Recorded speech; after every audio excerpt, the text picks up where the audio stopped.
પ્રભુ, તમે ખીડીઓમાં ઝરણા ઉભરાવો છો, તે પર્વતો વચ્ચે વહે છે.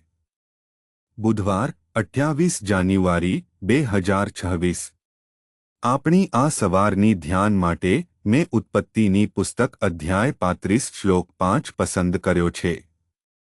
અને જ્યારે તેઓ યાત્રા કરી રહ્યા હતા ત્યારે ઈશ્વરનો ભય તેમની આસપાસના શહેરો પર પડ્યો, જેથી તેઓ યાકૂબના પુત્રોનો પીછો ન કરી શક્યા. સુપ્રભાત મિત્રો. જ્યારે ઈશ્વર આપણને તેના હેતુ તરફ યાત્રા શરૂ કરવા માંગે છે, ત્યારે પ્રભુ આપણી સમગ્ર રસ્તામાં આપણી રક્ષા કરે છે. આપણે આ શ્લોક પર ધ્યાન કરીએ. આ સવારના ધ્યાનનું વિષય ઈશ્વરની રક્ષા. યાકૂબને ઈશ્વરે બેથેલ જઈને ત્યાં રહેવાનો આદેશ આપ્યો હતો. અને યાકૂબે તેના તમામ બાળકોને કહ્યું કે તેઓને બેથેલ જવું પડશે, તે સ્થળ જ્યાં તેણે ઈશ્વરને જોયો, અનુભવ્યો અને સ્વપ્નમાં જોયો હતો, અને તેને બેથેલ નામ આપ્યું હતું. અને હવે જ્યારે યાકૂબ અને તેના બાળકો બેથેલ તરફ યાત્રા કરી રહ્યા હતા, ત્યારે તેમની આસપાસના શહેરો અથવા તેમની યાત્રાના રસ્તામાં આવતા શહેરો પર્યાપ્ત શક્તિશાળી હતા, પરંતુ ઈશ્વરે તેમની આસપાસ ભય ભીંજવ્યો હતો અને કોઈ પણ તેમનો પીછો ન કર્યો.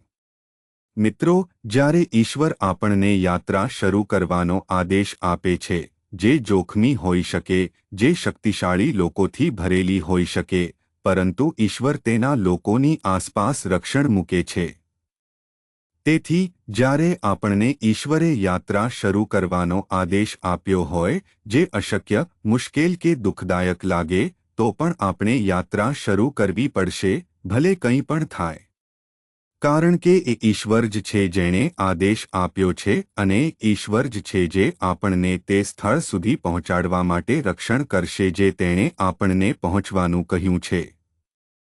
હા, યાકૂબ અને તેના પુત્રો બેથેલ તરફ યાત્રા કરી અને કોઈ પણ તેમનો પીછો કરી શક્યો નહીં કારણ કે પ્રભુનો ભય તેમની આસપાસ પડ્યો હતો. મિત્રો, ઈશ્વર આપણા રક્ષક છે. ઈશ્વર આપણા પ્રભુ છે. તે જાણે છે કે આપણી યાત્રા કેવી રહેશે. તે ક્યારે આપણને નીચા ન ખેંચશે.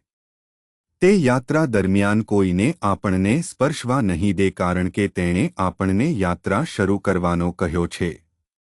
આપણે યાત્રા શરૂ કરીએ, ભલે કેવા જ ચેલેન્જીસનો સામનો કરવો પડે, પરંતુ હંમેશા યાદ રાખો કે પ્રભુ જ છે જે આપણી રક્ષા કરે છે, પ્રભુ જ છે જે આપણને ગંતવ્ય સુધી પહોંચાડે છે કારણ કે તે આપણા પ્રભુ છે.